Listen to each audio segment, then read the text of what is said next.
मैं संध्या सिंह एक बार फिर आपके सामने हाजिर हुई हूँ आप सभी के और मेरे मनपसंद विषय को लेकर। जी हाँ, तो जिन लोगों ने कल का मेरा वीडियो देखा है उसमें उसके 4 पार्ट थे, जिसमें से एक पार्ट था शिव और शक्ति का मिलन। हाँ, तो उसमें थोड़ा छोटा सा ही था। आज मैं उसी चीज़ को बहुत अच्छे से बताने वाली हूँ कि आप कैसे उसका अभ्यास करें और उसका अनुभव कर सकें। और दूसरा पार्ट मेरा जो होगा उसी शिव और शक्ति के, उसमें हम उसको अभ्यास के द्वारा हम कोई चीज़ जो बदलना चाहते हैं अपनी ज़िंदगी में, जो बदलाव लाना चाहते हैं उसको कर सकें, जिसको हम एफर्मेशंस भी कहते हैं, लेकिन ये बड़ी पावरफुल एफर्मेशंस हैं। हाँ, तो शिव और शक्ति है ना, तो ये हम कैसे मतलब अनुभव करेंगे। सबसे पहले आप कोई भी आरामदायक पोजीशन ले लें और आपके कपड़े बिल्कुल लूज़ हों, जिससे आपको कहीं कोई रुकावट महसूस ना हो, घुटन ना हो, और आसपास भी मच्छर ना हो। मच्छर होंगे तो आप पहले मच्छरों को देखेंगे और अपनी सांस पर ध्यान नहीं दे पाएंगे। एक बार अगर अभ्यास आपका बढ़िया हो जाता है, फिर आसपास के शोर से भी फ़र्क नहीं पड़ता है। हाँ, मैं जैसे अगर मेट्रो में भी हूँ तो मैं उस जगह ध्यान लगा पाती हूँ जहाँ सब तरफ से आवाज़ें आ रही हैं। तो आज हम बात कर रहे हैं, मैंने कहा आपको इस तरह से बैठ गए, जैसे लेट गए, पलंग पर लेट गए। जो लोग नहीं बैठ सकते बैक की सपोर्ट ले सकते हैं, जिसकी जैसी मतलब सुविधा हो, बस आराम से बैठना है। और कोई भी अंग ऐसे तरीके से ना हो एक दूसरे के ऊपर अगर चढ़ा हुआ होगा, जैसे पैर पर चढ़ा होगा तो थोड़ी देर बाद वहीं दर्द और सुन्नपन आ सकता है। तो दोनों हाथ पैर खुले रहें। तो अब इसके बाद थोड़ी सी देर आप अनुलोम विलोम का अभ्यास करें। अनुलोम विलोम की वीडियोस मैंने बहुत सारी बनाई हैं, आप देख सकते हैं मेरे इसमें जाकर और मेरे चैनल पर जाकर। और नहीं तो आप थोड़ा सा मैं बता दूंगी कि इस तरह से आपने जो दाहिना, ये मेरा जो दाहिना है वो आपका हो सकता है बायां हो, क्योंकि ये मिरर होगा। तो इस दाहिने एक कोई भी नथुना से आप शुरू करिए। तो मैं दाहिने को बंद किया और मैंने बाएं से सांस छोड़ना शुरू किया और अब इसी से सांस भरा।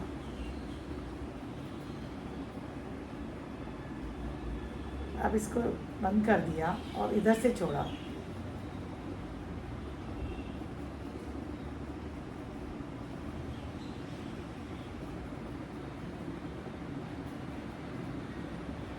ये एक साइकिल है। एंडिंग हमेशा सांस लेने से करनी है और जो शुरुआत है वो सांस छोड़ने से करेंगे। ये आप कुछ देर करें जब तक आपका मन, आपकी सांसें व्यवस्थित ना हो जाएं। गहरी हो जाती हैं व्यवस्थित होते ही।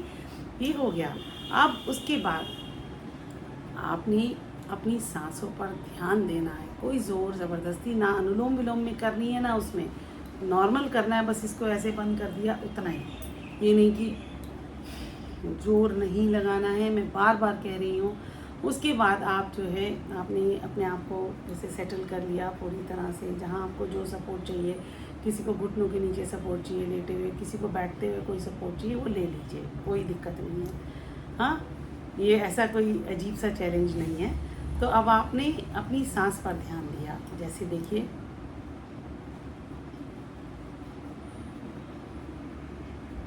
अब आपने देखा होगा जब आप सांस पर ध्यान देते हैं, सांस पर खूब अच्छे से ध्यान दीजिए। सांस छोड़िए, हम भी आती है, सो हम भी इसी से है, बेसिकली वो हम सा है। तो उसको ऐसे करें, सांस छोड़ी। और आप देखेंगे जब आप सांस पर ध्यान देंगे तो आप सांस छोड़ते छोड़ते एक बिल्कुल छोटा सा समय होता है, शुरुआत में छोटा ही होता है। मैं कोई कुंभक लगाने को नहीं बोल रही, कुछ नहीं कह रही, बस उसको आपने नोटिस करना है, फोकस करना है, नोटिस करना है कि ये मोमेंट है। और आप अपनी सांस पर ध्यान देते जाइए 5 मिनट, 10 मिनट, आधा घंटा भी कोई दिक्कत नहीं है। उसके बाद आप देखिए कि उसके जो बीच में जो आपने छोटा सा मोमेंट है उस पर ध्यान देना शुरू करिए। सांस छोड़ी, फिर सांस ली, उसके बीच का जो गैप है, हाँ, जो संधि है, उस पर ध्यान देना है। तो जब आप उस पर ध्यान देते हैं, वो जो चीज़ है, जो बीच की चीज़ है, जो सांस को ऑब्जर्व कर रही है, उसको हम, वही है सब कुछ, वही सांस को चलाने वाली है, वही जीवन को चलाने वाली है, वही जीवन के अंत है।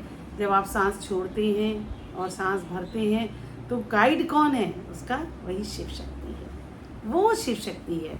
तो जब आप इसको बहुत अच्छे से समझने लगते हैं, करने लगते हैं, हाँ, टाइम लगेगा, जल्दबाजी मत करिए, जल्दबाजी से कोई फ़ायदा नहीं होने वाला। वैसे तो अपने आप जब आप पीस में आ जाते हैं तो जल्दबाजी आपको मज़ा भी नहीं देती। तो जब आपने इस तरीके से, ये तो हमारा हो गया, जो बीच का गैप है उस पर ध्यान देना हमने शुरू कर दिया। फिर धीरे धीरे जब भी कोई चीज़ लगे, कोई परेशानी लगे, उसका अभ्यास करिए। उस चीज़ को, जैसे ही आपके मन में कोई चिंता आई और आपने उस गैप, जब आपको गैप का अभ्यास हो गया तो गैप पर फोकस करने का, तो उस गैप पर आप फोकस कर दीजिए। हर चिंता को उस गैप पर फोकस करिए, हर चिंता को उस गैप पर फोकस करके आप सरेंडर करते जाइए, ठीक है। तो ये तो हमारी बॉडी को, मन को डिटॉक्स करने के लिए बहुत अच्छी विधि है। इससे अच्छी विधि मैंने नहीं पाई, मतलब जो नेचुरल तरीके से। हाँ, अब हम बात करते हैं कि हम अपनी ज़िंदगी में कुछ बदलाव लाना चाहते हैं। अब बदलाव के लिए मेरा ये कहना है, जैसे बहुत से लोग ऐसे बदलाव लाते हैं कि ओह काश मैं मोटी हो जाऊं, काश मैं पतली हो जाऊं। मेरा ये सलाह है कि बजाय मोटे और पतले के, आप अगर ये करें कि मुझे स्वस्थ होना है, तो मोटा, अगर आपकी लाइफ में मोटापा चाहिए होगा तो वो आएगा। अगर आप अंडर वेट हैं, उसकी वजह से आपकी लाइफ अच्छी नहीं है और स्वास्थ्य में दिक्कत आ रही है, तो इस तरह की प्रेयर्स करिए। उसी तरह जैसे आप सोचिए कोई भी प्रेयर है, आप इस तरह से करिए जो अल्टीमेट हो। ये नहीं कि आपने ये प्रे कर लिया, जैसे मेरे एक जानकार हैं, उन्होंने क्या किया, उन्होंने 3 चीज़ों के लिए प्रे किया, चौथी चीज़ रह गई, हाँ, और वही हो गई।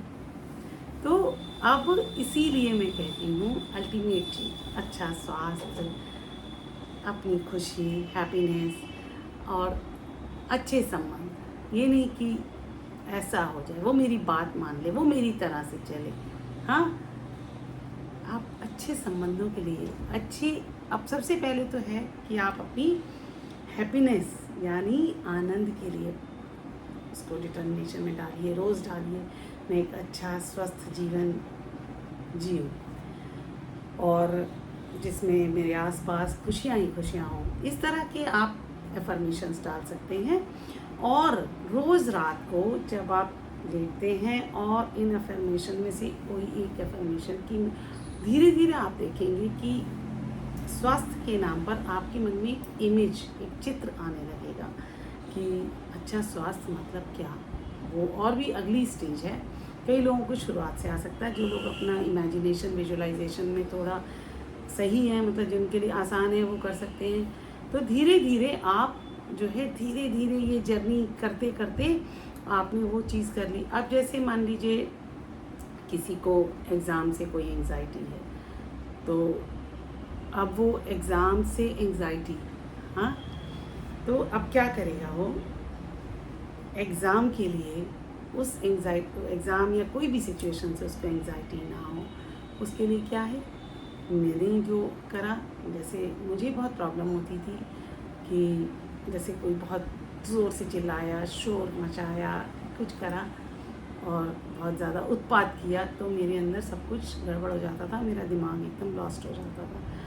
तो जब मैंने ये चीज़ विधि अपनाई कि अपने आप को एफर्म किया कि जितना मर्जी शोर, लेकिन मेरे अंदर पीस है ना, तो काम।